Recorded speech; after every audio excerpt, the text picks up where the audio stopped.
TPCSI fans, you want to revolutionize your sports investing habits? Allow me to tell you about WagerWire. WagerWire is an app that helps you become a superior bettor by allowing you to sync all your sports books and track all your bets in one place. See your current action, your betting history, and stats. You could also sign up for sports books and collect bonus offers. Follow them at WagerWire on X, as it's the best account on the platform. Head to App Store or Play Store now and search WagerWire and download the app. 2,000 years long, we will never settle. Hard days, no way, with a heavy metal. No time, no veil, won't stop here. Like a torch to a flame when it burns hot. We won't stop, come on, take me higher.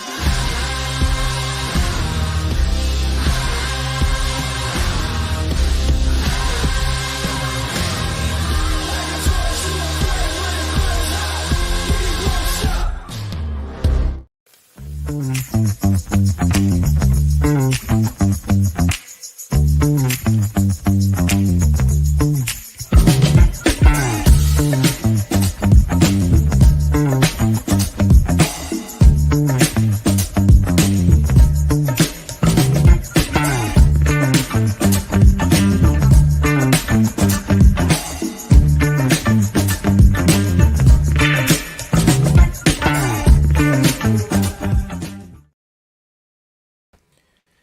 Good afternoon, sports fans from all around. Actually, good morning. I'm sorry. I just finished with Andrew McGinnis at Wager Talk at McGinnis Picks. He's an hour ahead of us. So it's kind of afternoon there. It's still morning here back east. Jeff Dawson, East Coast Sports Investors, and Three Men in the Box with Matt and Q. Love this spot. I love talking to the boys. Talking some SEC, some college football. Talked to a lot of our colleagues this week, and it's one of those rough schedules that sometimes at the end turns out to be diamonds in the roughs. We got some big games here, and I know Matt and Q will be ready for those. But again, it's a schedule where you got to kind of pick and choose your spot. So first and foremost, a shout out to our proud sponsors and partnerships. It's WagerWire. If you haven't gone to download the app, head on over to Google Play, download it. It's free. I promise you it will be one of your most used apps moving forward, not just for 2024, but 2025. Viva Tequila Seltzer. The East Coast is cuckoo for coconut back here. We can't thank CT Bets, the team, the family, second to none. And Matt Grissom, who last Friday ordered live here on the stage here. I hope he got his order by now. If not, don't tell me. I'll yell at CT Bets then. And our new proud sponsor and partnership, of course, Atlanta Steak and Seafood. Terry Smith, CEO, founder of that beautiful company, will be here after Matt and Q to talk about some Atlanta Falcons. Will the Braves make the playoffs? And of course, the Georgia Bulldogs, #1 in the country for a reason. So shout out to the best producer in the world, Mr. Noah Frank, for all he does. Without him, we wouldn't have this. So without further ado, the two stars of this show, Mr. Matt Grissom and Quentin Mills. What up, boys? What's going on? I look white as a ghost. I'm going to have to change this brightness, I think. It's going well. It's Friday. The best game of the slate is tonight, so we got something to look forward to here. You know, and it's funny. I'm looking at this slate here, and I'm trying to wrap my head around it. I'm high. I was high this year on UNLV. And you know, they opened at 8.5, now 9. But I'm having a real hard time. I know Kelly Stewart. I'm going to duck here. I know Kansas State. I know on a Friday night. I know that place is going to be rocking. Have a hard time wrapping my head around the fact that they're giving 7.5 to an Arizona team that's pretty damn good, Q. Yeah, absolutely. They lose their head coach last year. I believe he went to Washington. New guy steps in from, San Jose State, I believe. And Noah Fafita's there, McMillan, the receiver. They've got 2 quality running backs, Jackson Crockett or something, or Merritt Crockett. I mean, the team is just unbelievable. The incoming coach kept the defensive coordinator on staff because he essentially turned a bottom 100 team into like a top 65 defense last year. So they're on the up and up there in Arizona, and they have every reason to think that they can win this game because Kansas State's quarterback situation. Avery Johnson's starting slow. I think a lot of people last year, what they saw, thought he would kind of go off and running this year, but he really hasn't. So Kansas State fans are looking for him to have his breakout moment for the 2024 season, and then Arizona is saying, "Hey, what's one more game for Avery Johnson to kind of suck for all intents and purposes? Let's go into Manhattan and steal a win here." Matt, thoughts? We're gonna dive into these games on Friday night. Last night was kind of comical. I don't know if you took part in it. The ECSI VIPs. We had that South Alabama team total over 48.5. They almost scored That was an easy 100. one. And then we had them first half for Bear and Pizza minus the 24. Reflect last week what your eyes saw. Again, a shocker in Notre Dame, Northern Illinois, 28.5 point underdogs, collect a $1.4 million check, walk-off win, basically. And then, of course, Texas making a statement, goes into the big house and says, I hope you enjoyed last year because there's a new sheriff in town. Yeah, I wasn't real surprised with Texas's domination of Michigan. I think we could have all pointed at the Michigan team and said, all right, they sold out last year to win the national championship. Congratulations, you got it. Now expect a big fall off. Texas is one of the best teams in the country. They proved that the other day. They're a legitimate shot to run the SEC.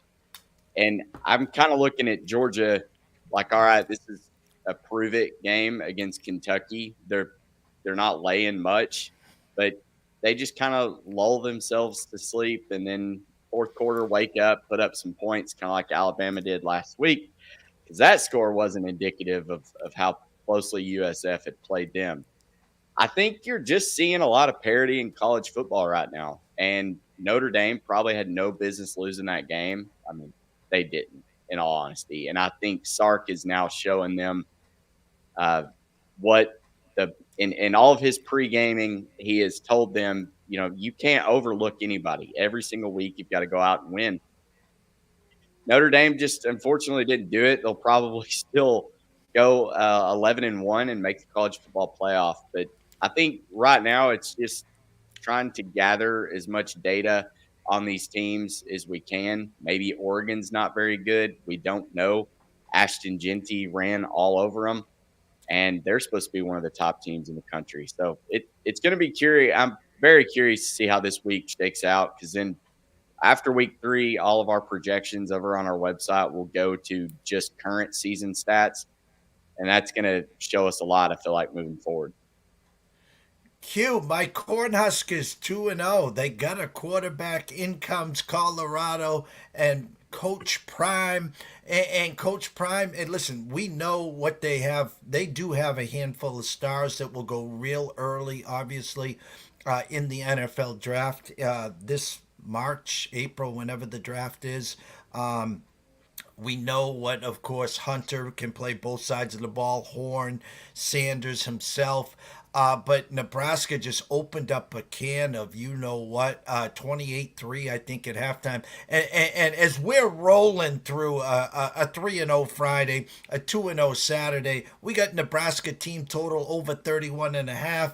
28-3 at halftime, and I'm just sitting there like this, and then they don't score in the third quarter. I'm like, hello, boys. And, of course, they get stuck on stupid in 28. But are you buying or selling the Huskers? And what's your thoughts, of course, on the Buffaloes? Yeah, I'm buying it. Matt Rule has shown he can win, in his, what's this, year 3, I believe? 2. Yeah, year 2. I'm sorry. He's done it at Baylor. He did it previously. That is where was he before? Now I'm drawing a blank. I apologize. Anyways, they have essentially Pat Mahomes Jr. in college. He's trying to look like him. Pat Mahomes said, "Hey, I appreciate it. Keep doing your thing." But in all seriousness, he plays very good football. There's a reason Matt Rule and the Cornhuskers went out there and spent $1 to $2 million NIL to get Raiola to flip. and it's showing, right? I think, and they're building, and I'll just use Barstool as an example. They're using Barstool to kind of get this fan base going. They're paying for these videos. It's just, it seems like Big Red Nation is kind of back. It seems like they kind of went dormant for a while, but now they're loud and proud. And I think they're going to make a statement. They're going to get better next year. I think they're going to get better recruits. I'm selling Colorado. I was never high on Colorado, even when they made the hire. To your point, they have some really good players. Travis Hunter, Shador, Jimmy Horn Jr., you can tell he's, just as good. But I feel like I'm watching an NBA game. They just kind of one man ISO it, whoever's turn it is to have the ball, and then there's no defense whatsoever. And that's kind of what I feel like with Colorado. I can tell you this. I fully believe Deion will be gone as soon as Shiloh and Shador leave. I think it's a publicity stunt to get his kids on national television. I will say this. He's poured a lot of money and a lot of attention into Colorado football, which is good for the program. They haven't had that since Cordell Stewart. So from that, he's brought some positive. But from the football standpoint, they're not, anything special outside of, Travis Hunter and Shador. So when they go, the team's going to go back to 2 wins. It's unfortunate because college football is good when Colorado's good, and it's been a long time, and I think it'll still be a long time. So, I was surprised that Nebraska couldn't score in the second half, but I think they kind of proved their point, flexed their muscles, and just wanted to get out of their help. Shout out to J Cam, Matt Rule, and Temple. Temple. It was on the tip of my tongue. I couldn't remember. Matt, I'm going to piggyback what Quentin said. When I was a Cornhusker with hair back in the 80s with Coach Tom Osborne, Tommy Frazier, Irvin Fryer, a sea of red dominance. The world stopped in Lincoln. If you were coming into town during the game time, the whole town is shut down. You can't get a slice of pizza, never mind gas. They were known for the wishbone and the sea of red defense, and I think Q nailed it. Riola, great quarterback, and they can score, but what they did in the second half is don't turn the ball over because we got a pretty good goddamn defense, too. Yeah. I think Matt Rule had a little personal vendetta, too, against Deion in that game, and he took it to him. I mean, he looked like the grown-up in the room, and I completely agree with what Q said. I think Deion is going to be at Colorado as long as Shador is there, and then he'll ride off into the sunset. But what pissed, and I love Deion Sanders. I grew up watching him in a Cowboys uniform, Falcons uniform. But what pisses me off about him is I feel like there's no accountability for anything. It's always an excuse. And in this day and age, when you are teaching young men, he preaches, I don't drink, I don't smoke, I don't do that. Well, teach them accountability, because you've got kids out here that are super talented, and then you've got your own son throwing them under the bus for not blocking or doing whatever. Like, that's so childish, in my opinion. And he can sit on his high horse and say that he's trying to train men or boys to be men and set aside money for their kids and yada, yada, yada. Teach him accountability, because that'll take him a hell of a lot further than anything else he's doing. Matt, is it time to panic on the Ducks? Did we put them in that catbird seat? I know they got a big game in a handful of weeks against Ohio State that's going to tell us a lot. I talked to Paul Stone yesterday. I talked to Ron Marmolewski yesterday. And our pre-flop, we had Georgia, Ohio State, and then Texas. I asked them, did Texas do enough to surpass Ohio State? Both of them have Ohio State just a smidge in front of Texas. But Oregon was that team, going from the Pac-12 to the Big Ten. We knew the Ohio State game. Is it time to panic there? I mean, Boise State got a decent offense. I get all this, but they've shown nothing the first couple of weeks here. Here's the problem is I was diving into their numbers a little bit. So they're third in yards per play. They're 23rd in turnovers. So they're not turning the ball over. They're getting first downs, yet they're 260th in points scored. This is coaching. This is not executing. This is not Dan Lanning trying to play SEC type football, which is what he wanted to bring to the Pac-12, now the Big Ten. stop the gimmicky plays, play defense, run the ball, and let Dylan Gabriel throw his little 5-yard outs and curls and ups and just score.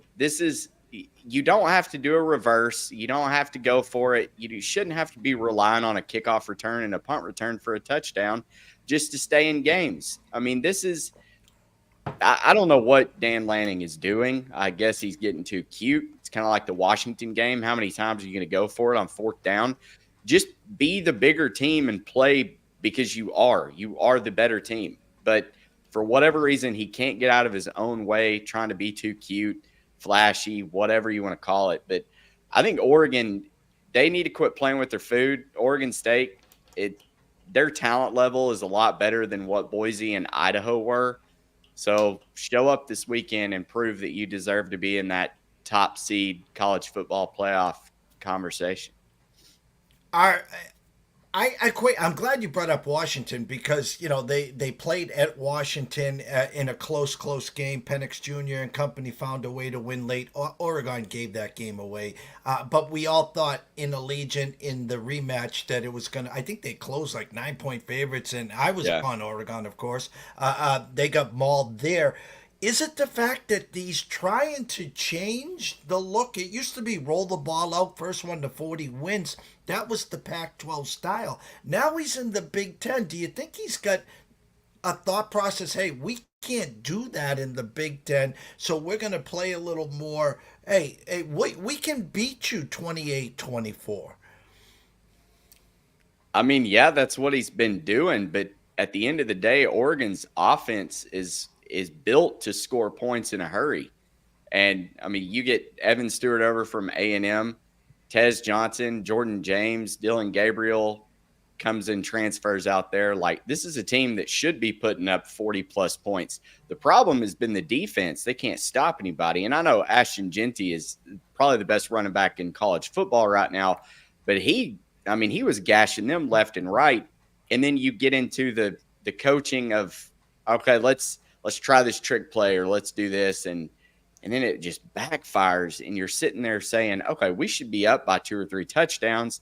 Yet we're in this grind out game like with Idaho or Boise State. And eventually, if he keeps doing it, I feel like it's going to come back and bite him in the ass. But I think, like I said, Oregon State, if they start playing around, I think this could end up being a higher scoring, close game. And that's not what Oregon needs to be in right now, especially as a 16-point favorite. We got a handful of minutes before we break for commercials, and we get the Quentin Mills Viva 4-pack, and this week Matt Grissom's. I'm trying to come up with something good with the 6. It's not a 6-pack, but it's a 6 something of filet mignons or something with the Atlanta steak and seafood. But Q, let's talk Florida Gators. Let's talk SEC. What are you thinking? Well, Florida Gators. There's not much to talk about. We can just move right past them. Man, I feel like everybody's on them. I don't like it. Listen, I said it last week. Graham Mertz is going to start. Billy made that pretty much clear without saying it. They're both going to play. I'll tell you, the way DJ threw, you've got to make DJ come in and pass the ball. Like, if you want his packages to be effective, yes, we know he's going to run, but you also have to allow him to throw. Otherwise, you're going to have an Alex Orji situation, and it's not going to work. Graham Mertz, you got to make a little better decision. The offensive line has to block better for him. He doesn't move like DJ does. They've got to block for him. There's just no other way around it. The receivers have to run better routes. The defense has to stop one of us 3 on the show for once. Like, it's just all around bad. They're starting to get banged up. I'll say this quietly. I'm an A&M fan this week. I really like to see Billy Napier gone. But, it's always hard to root for your team, to lose in the sense of, like, I wouldn't be upset if they won the game. It's obviously nice to see that. But, 4.5 points, I think, is up to the line right now. I think it's going to be a close game. I don't think Connor Weigman has it, really. A&M's defense is good. But, again, I think their inability to move the ball and score will play into Florida's inability to stop anybody. I think the Swamp will be loud, as much as Billy Napier's kind of losing the fan base. They're still there for the players, and the fans still show out really well. So I'll be watching it. Obviously, I wouldn't call it a marquee game. I think both teams are a little down, but that's kind of where I stand with it. I used the banana and the tailpipe. BC, Missouri, BC 16.5 point underdogs in Tallahassee. They win. Now they're 2-0. The talk of the 24th ranked. Shout out to Castellano. Shout out to Bill O'Brien. Now 16 point underdogs are 15.5 in Missouri, and I'm going to use the same thing for you. Do you use that mentality? Hey, if you had Florida plus the 3 against the U, aren't you supposed to run to the window here and take the 3.5 again against A&M? Yeah, well, I'll say this. I think myself included, Cam Ward, what he did at Washington State and what he's doing at Miami, I think there's two different guys. I think he's elevated his level to that high. Miami played really well. Florida played really bad, but you do have to give credit. Miami executed. They blocked well for him. They ran crisp routes. They played tight defense, right? So you have to tip your cap to that. A&M's, in my opinion, weaker. And, yeah, I mean, if you're going to go with the same thought process in the swamp, it's a big game for Billy Napier's career. It's always a big game in the SEC standings, if you could play A&M. Yeah, I think you have to. Am I going to do it? No, I just don't trust the Gators enough. But I think if you are going to make a play on that game with a gun to your head, yeah, you would take the 4.5 because you're getting over that field goal. And it's a dire situation for Billy. He really, really needs this. I mean, there's speculation that if A&M comes in there and handles business, with ease, that maybe he gets fired. So there is that speculation, and it's got to be in the back of his head whether he denies it or not. So. Yeah, that's the on paper. That's not what I would do in reality, though. I just don't trust the team enough. Matt, I can't go to a commercial break with the Arkansas Suey Hogs update there. And then there's two marquee games. Alabama traveling to Wisconsin. A lot of the experts that have been on the show this week think that's an inflated line. Think you're going to get a little more from the Wisconsin offense that people want to give out. And LSU, South Carolina. I mean, I wish this was a 7:30, 8 o'clock game. The introduction, the lights, and everything. They give a 12 o'clock, which I think is a big advantage to LSU. Yeah, let's start with the Hogs, get that out of the way. Oklahoma State, they had half the yardage that the Hogs did, still couldn't find a way to win. I think this is just a lack of execution, shooting yourself in the foot. Taylor Green had an ugly pick six, and then the muff punt. That was just a killer for the Hogs. But I think they respond well. I think you and I are both on the Hogs first half, minus 13.5. The Hogs are actually leading the country in first quarter points scored. They're tied with Indiana. They averaged 21 points in the first quarter. So Bobby Petrino, all about hot starts. They averaged 35 for the first half. Shout out Nick. Thank you for putting that on collegefootballinsiders.com at my request. Hot start. I feel like it's going to come out and Petrino's going to come out. They're going to be pissed off. They're going to be able to score on UAB. You talked about Alabama.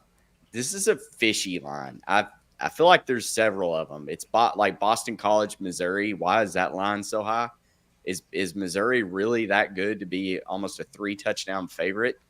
And then Alabama, Wisconsin. Is Wisconsin that bad? Do we see another repeat out of Alabama where they struggle like they did against USF? Or does USF just have their number? I don't know, because Jalen Milroe, Alabama looked pretty damn good in week 1. But we'll see. It's going to be big boy football. I'm excited to see it. But, yeah, I'm with you. There are a lot of early games in this slate. I feel like every big game is. I really like South Carolina. I would like it a lot more if it was a night game. But this is kind of like Shane Bieber's got to win. He's got to win this game. And I don't think LSU is very good. I wouldn't be surprised if South Carolina carries the momentum and they win this game outright. All right. Well, we're getting close to that time. So my question, you talked about it earlier, Matt. You talked about if you just got the score And wow, Alabama rolled. USF just played them again. Don't forget, not too long ago, they beat them outright. And then Alabama, I think, was kind of sleepwalking, kind of maybe looking ahead to this Wisconsin team. And I got to circle back here because I got lucky as hell. I had the Oklahoma State team total over 37.5, which I had counted as an X. I was at the BC game working, and I'm like, oh, we need a big third or fourth quarter, and then we need overtime. And I was like, okay, both teams score. No one scored. So obviously in overtime number 2, you got to go for 2. So not only does Okie State get the touchdown, they got the 2-point conversion and we cashed that ticket. Lucky as hell. But do you think Alabama was peaking? I don't know. I think Alabama's still a very good team. Jalen Milroe is a great quarterback. Kalen DeBoer is a great coach. And they've got all the talent in the world. I mean, I don't think they're peaking too soon or anything. I think Alabama just, for whatever reason, it may be mental that USF may just have their number or have Milroe's number. All right, we're going to go to a couple commercial clips. When we come back, Quentin Mills and Matt Grissom with their picks for this weekend. 2,000 years long, we will never settle. Hard days, no way, with a heavy metal. No time, no fail, won't stop here. Like a torch to a flame when it burns hot. We won't stop, come on, baby, higher. Like a torch to a flame when it burns hot.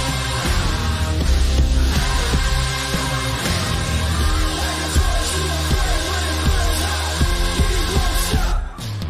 ECSI fans, you want to revolutionize your sports investing habits? Allow me to tell you about WagerWire. WagerWire is an app that helps you become a superior bettor by allowing you to sync all your sports books and track all your bets in one place. See your current action, your betting history, and stats. You could also sign up for sports books and collect bonus offers. Follow them at WagerWire on X, as it's the best account on the platform. Head to App Store or Play Store now and search WagerWire and download the app.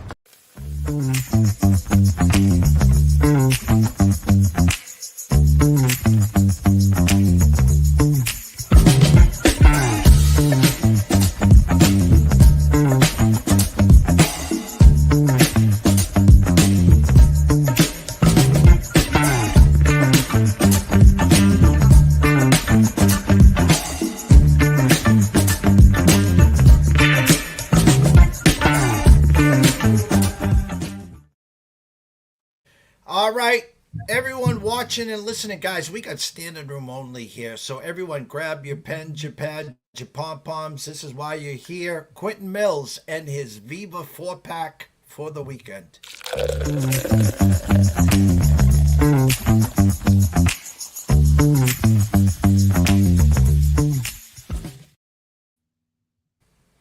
All right, so we typically you go to the bar, you order 4, you're not going to have any more. But then you know what? There's that little guy near you next to you called a friend. He's like, let's have a couple more.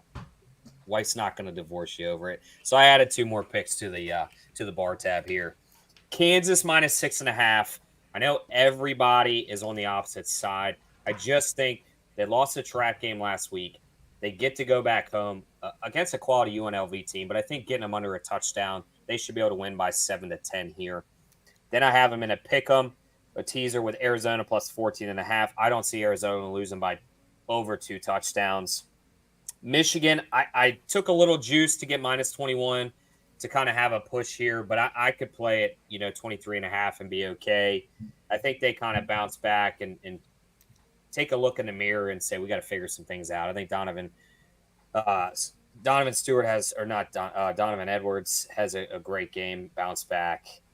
Pitt, West Virginia, under 65. That's another slight alt line. It was 64.5. Just let me get that extra half point. This game, a lot of people think it's going to be over because Pitt could score this year. But this is a rivalry game. Their games are usually smash-mouth football. I think it's going to be lower scoring. Our website had them in the mid-50s. So if I can capitalize on a potential 10-point gimme, I'll take it. I just don't think that these teams are going to allow each other to score as easy as people think because there's a lot at stake. Arkansas first half minus 13.5. Like Matt said, we're both on this. They start off quick. Taylor Green's able to run. UAB is probably not going to be able to stop them if Oklahoma State with better talent couldn't even stop them. So I really like that. And then I have another one. It's a gross play on paper, but I really like it. I think Colorado and Florida State money line is really good. I think you're getting good value at just shy of plus money. Colorado, embarrassed on national television. You got Shadur calling them out. This could go one of two ways. The team could implode, or they can kind of say, let's figure things out and let's get a win against Colorado State, who, if you guys don't remember, took a cheap shot on Travis Hunter last year. So it's kind of a revenge game to say, you're not going to mess with our guy this year. And they did win last year in a shootout. So Florida State, I know Memphis has a quality quarterback. I know they're a good team, but in the world of college football, I cannot see Mike Norvell's Seminoles losing a third straight game to start the season. So I think you're getting decent value at them at least becoming a 1-2 team, not a 0-3. I wouldn't be surprised if DJ has a very short leash today and gets pulled if things start off bad. But there's a team of desperation. Having a bye last week was probably the best thing for them. So I think they're going to come out ready to play. Matt, before you go and give us your six-pack, I think our buddy Noah's got something up his sleeve right here.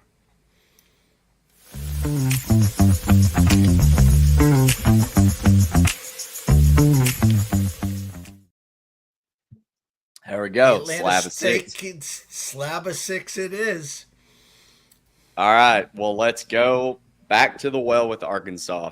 We talked about earlier. We don't really need to rehash it. Fast starts, first half, minus 13.5. I may even look at a first quarter or team total as well. And then another one, way out west, I wanted action on this Indiana-UCLA game, and I feel like UCLA is probably the right side. I'm under 46. Let's get the pick out of the way.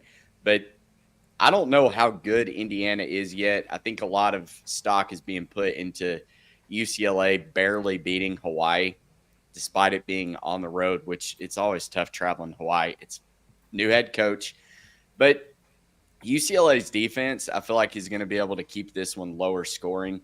So ultimately, I lean the under in conjunction with UCLA +3. If you can get that, +3.5 would be even better.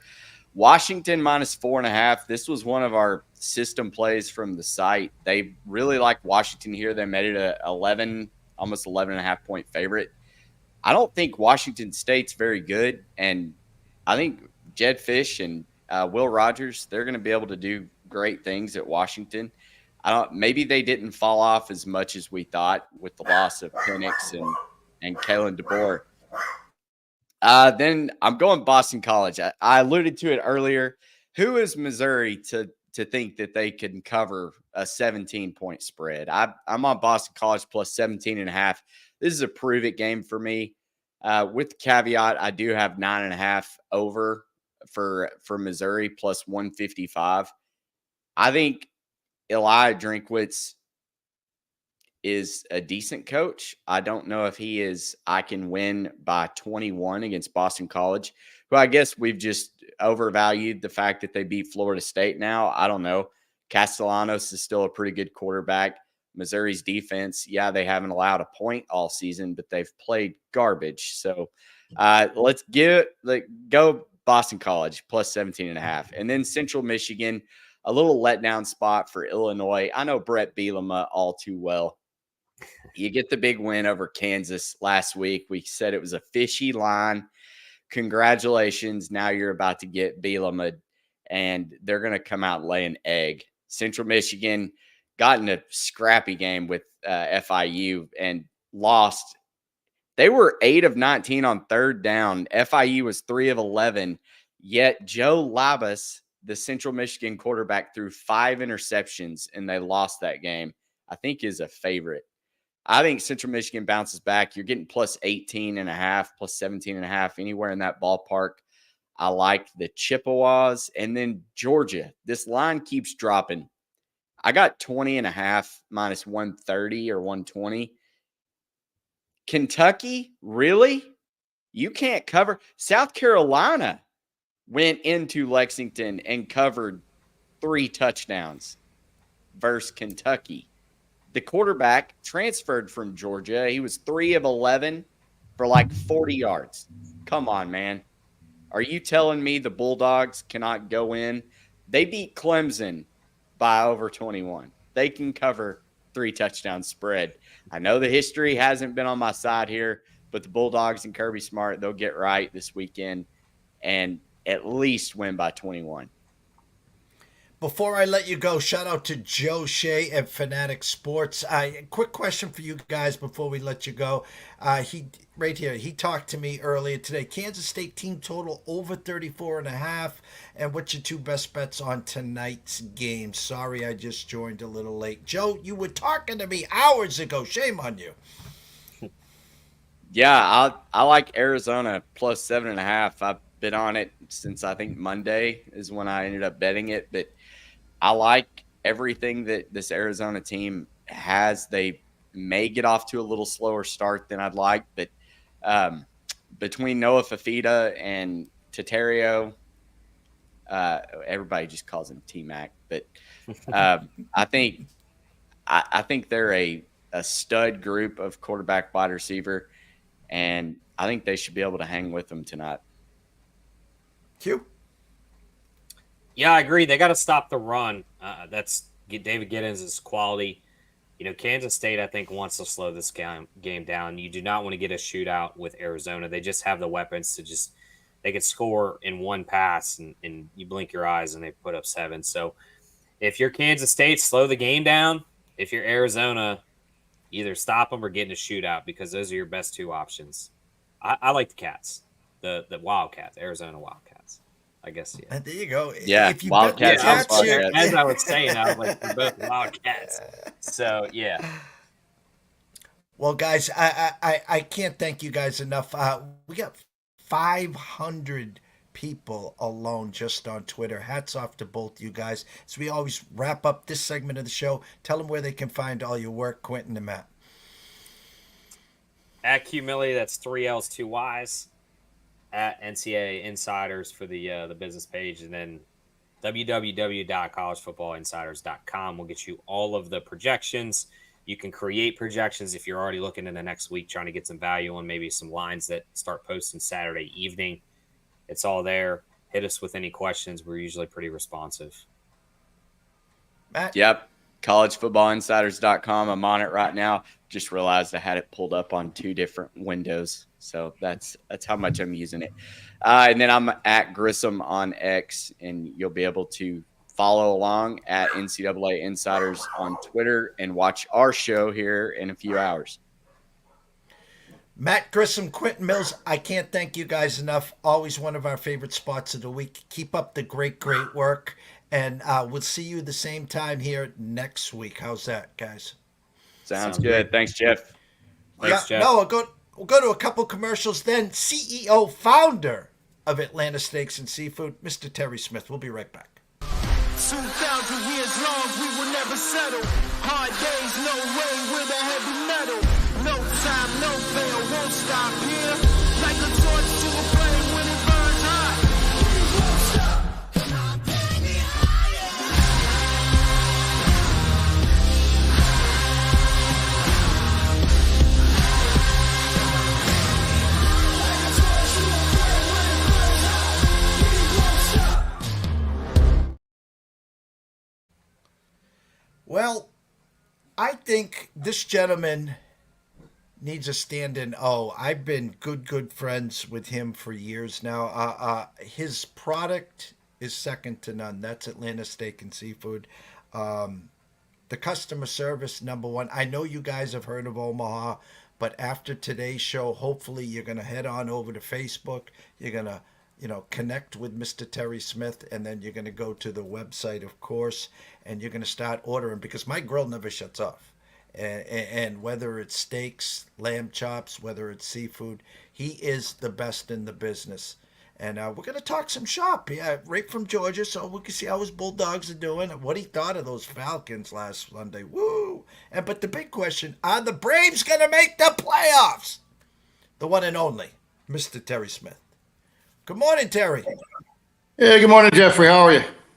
I'm doing great. How are you? I'm excellent. Have to go ship some meat here shortly. Well, we're super stoked to have you. We're even more blessed and honored to have you as a partnership and sponsor with East Coast Sports Investors, not just through this year, not just through the Super Bowl, for many, many years to come. As I said, your product's second to none. Your customer service is even better, and we can't thank you enough, Terry. All right, thank you very much for the opportunity, and glad to be on.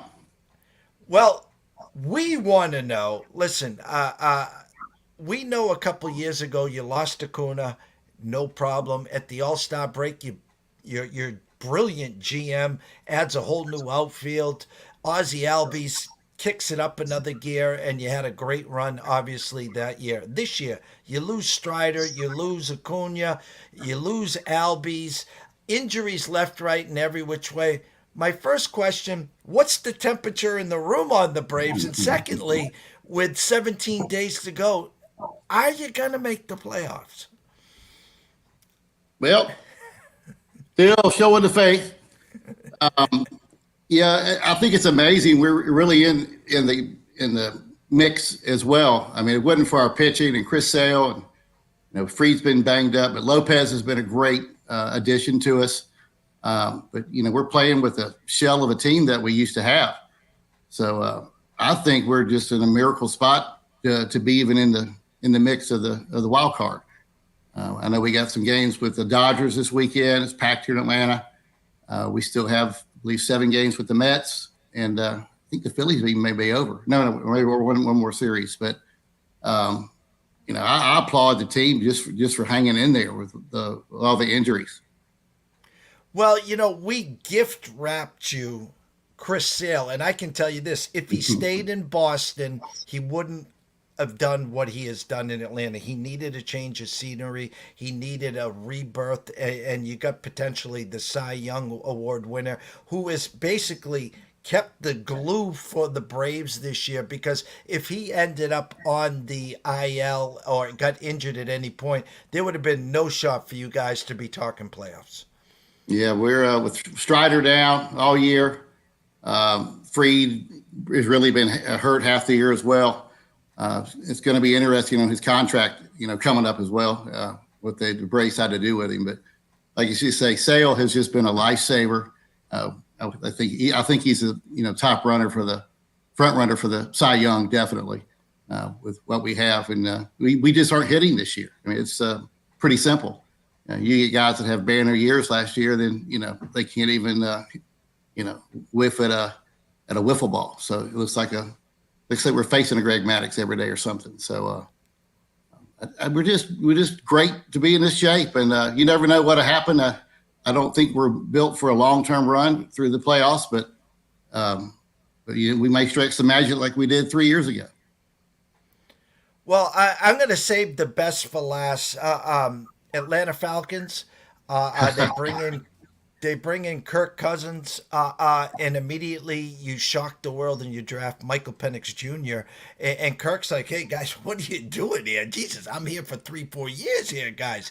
You got Drake London, you got Bijan Robinson, you got the tight end Kyle Pitts, and now you bring in a professional quarterback that can move that ball all around. I wasn't buying. I was in the contrarian. I just feel that there's either Kirk looking over his shoulder like, I can't believe Penix is in the house. I don't feel the chemistry. Talk about what you saw on Sunday and give us the temperature in the room, Terry, on the Atlanta Falcons moving forward. The temperature in the room has been cold for 50-something years. But, we get to one Super Bowl, the guy gets arrested, the sportsman of the year gets arrested, and I still don't think we've recovered from the 28-3 debacle that year. But we have some talent positions, the receivers and everything, in the quarterback and the running backs. But the front office has never really drafted or had a successful long-term line, especially defensive line. And the offensive line, I still say, is suspect. So I hate to say this, but it didn't surprise me last week. I It's a crazy thing. It's crazy football here, especially with the Bulldogs, and even Tech's quite better this year. But I think there's just a cloud hanging over the whole program, and it's weird. It should be in better shape than it is. Now I know we played the Steelers. They're number one in the country. In professional, that coach there, he knows how to coach, and sort of wish we had him here. But I don't know. Hopefully, we'll see some more signs in Monday night in Philadelphia. The defense won't be as good. Of course, we got a bunch of Georgia Bulldogs up there. Bama Bulldog Eagles, we call them. But I hope Cousins is healthy. I don't think he's healthy. He didn't look like he was pushing off his feet. He didn't have a lot of time, but he was sort of throwing in a front stance instead of planting his feet. He looked like he was hitting a tennis ball with your legs going straight. So it didn't have much zip on the ball. But we have some talent. I think it's new. Got another new coach again. It's going to take a minute. But if we don't win this week, we got Chiefs next week. It's not getting any easier. So, but the public's not happy here.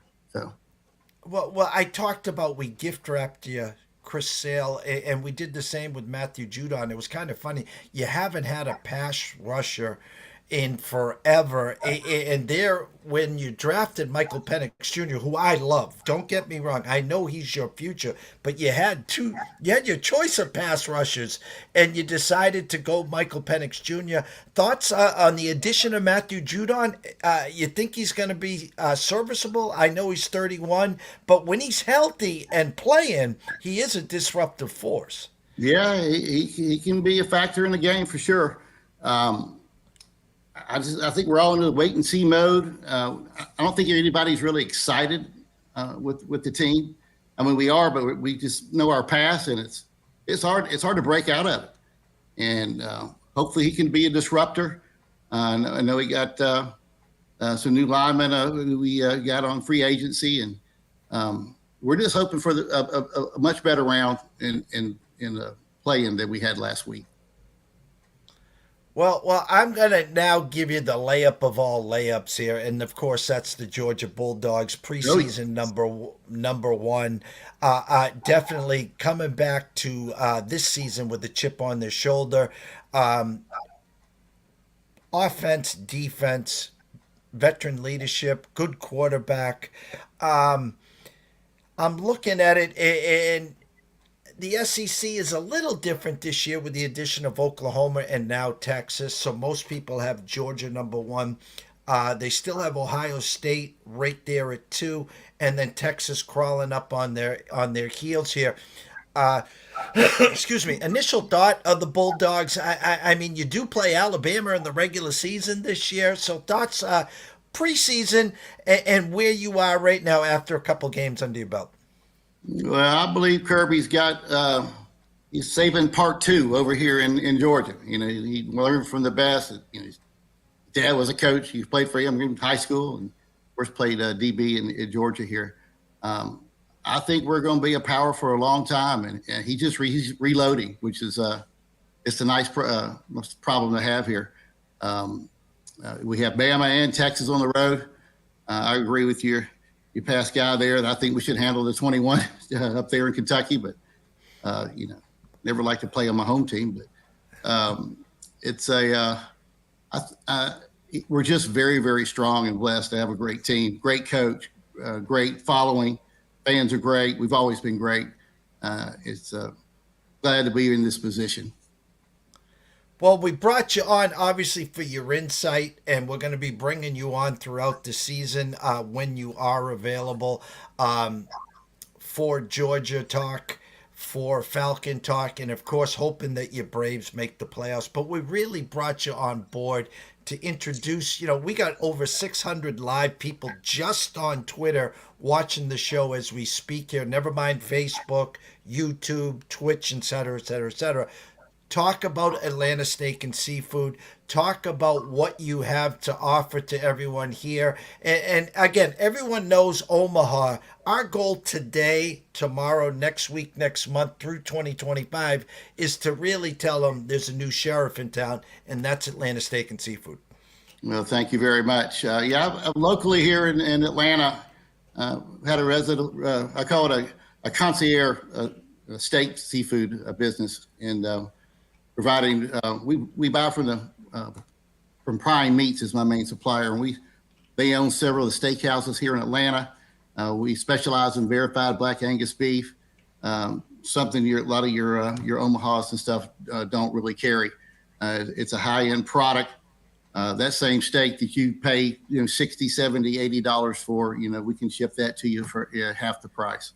Here's one of my nice fillets right here, all center cut, ready to go.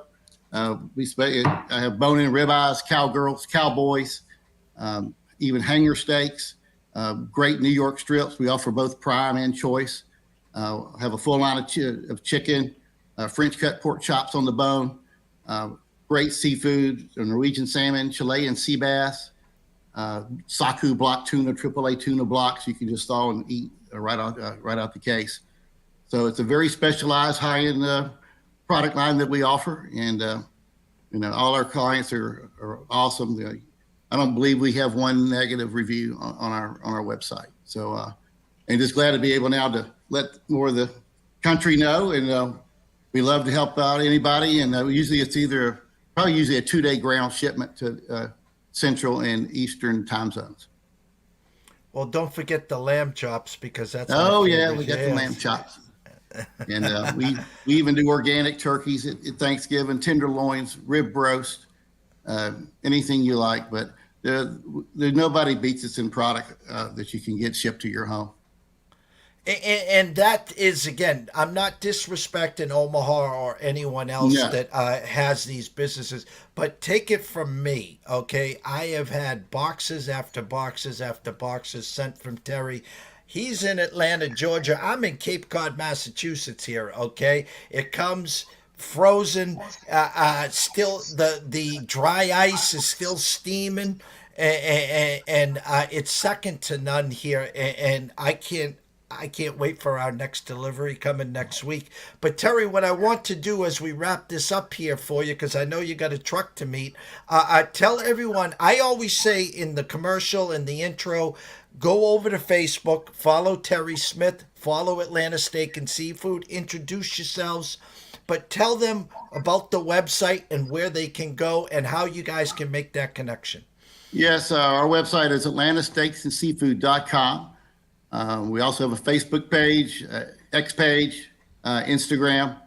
And this week, I'd like to offer all our listeners a 6-pack of fillets at 10% off. If you go on our website, if you put in code STEAKS10, STEAKS 10, you get 10%, really 10% off any product, but definitely the 6 fillets. You can do 6 8-ounce fillets or 6 6-ounce fillets, all center cut, verified Angus, and we can get them to you in a couple of days, starting Monday or Tuesday. We can ship them out. Guys, you can't beat that. And again, we're going to try to have Terry on every Friday, if not Friday, Thursday, or every other week. He's a busy guy. If you have not followed him, you can go on to Twitter at Atlanta. What's your Twitter handle? Atlanta STK? Yeah, hold on a minute. I had it pulled up here a second. It is, where is it? It's at Atlanta STKS SFD, at Atlanta STKS SFD. All right, follow him on Twitter. Head on over to Facebook. Follow Terry Smith. Go follow Atlanta Steaks and Seafood as well on Facebook, Instagram, and of course, head on over to the website. Terry, tell us the website one more time. Yes, go to atlantasteaksandseafood.com, www.atlantasteaksandseafood.com. We blessed to help you out next week on some protein. So get the protein ready. Never shut the grill. The only thing I suggest is go get another propane tank because you're going to need it throughout the fall, and we're going to take you right through to the Super Bowl season as well. As Russell Saylor says, sports talk and beef talk, the winning parlay here. Terry, we can't thank you enough. Thank you so much for joining us. I'll be in touch with you later this weekend. We're going to do some more talking as well. We're going to go to a commercial break, Ryan, or Noah, if you're there, and we're going to wrap up the show. Thank you again, Terry. See you soon. Thank you very much. Go Dogs.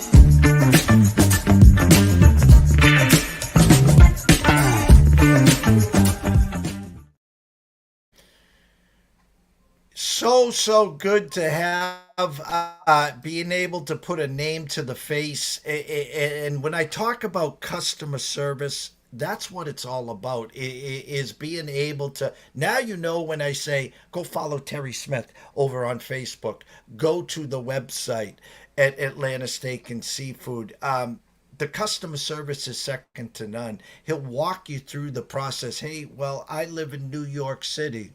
Okay, not a problem. Hey, I live in wherever. If he can't ship it, he'll tell you. He handles the whole East Coast up until the Midwest. Hopefully, as this thing explodes, we'll be taking care of the left coast as well, because we got almost 700 people live here just on Twitter. So again, go follow Terry Smith over on Facebook and go follow Atlanta Steak and Seafood. Don't forget that 10% off on the steaks or any of the product. Again, it is the top of the line quality. I promise you will not be, there'll be a smile from here to here. How's that? Shout out to Matt Grissom. Shout out to Quentin Mills. Shout out to Terry Smith. I want to thank Amber. I want to thank Joe. Of course, I want to thank Russell Saylor. And J-Cam, thank you so much for Temple. 1:30 today. Wager Wire CXO Travis Geiger will be back talking Survivor contest, as they went 1-1. They were a part of the Bengals crash. That's his favorite team. That's the team that took him out in last year around November. Takes him and 5,000 other contestants out. Still alive with the AI pick and Bet Rhythm. So we're going to have Travis on to see what AI says on which way to go there. I think around 3:30, 4 o'clock, I'm going to bounce back with Riley Magnuson for the closing bell as we get everyone ready for Friday. Fade the Public Friday, of course. Don't be that pizza guy. And then at 6:15, we will have Scotty Webb back for In the Batter's Box talking MLB, and I assume he'll have some college football games up his sleeve. I got to give a shout out, of course, out to Noah Frank, and it looks like Ryan Shanklin back in the house now, as he will be back with us later on today. No, he won't. I don't think he will be. Brain's fried here. So, guys, it's been an amazing, amazing show as we are about to eclipse 700 live people. Go follow Terry Smith on Facebook, Atlanta Steak and Seafood. Tell him JD from ECSI sent you. And we will see you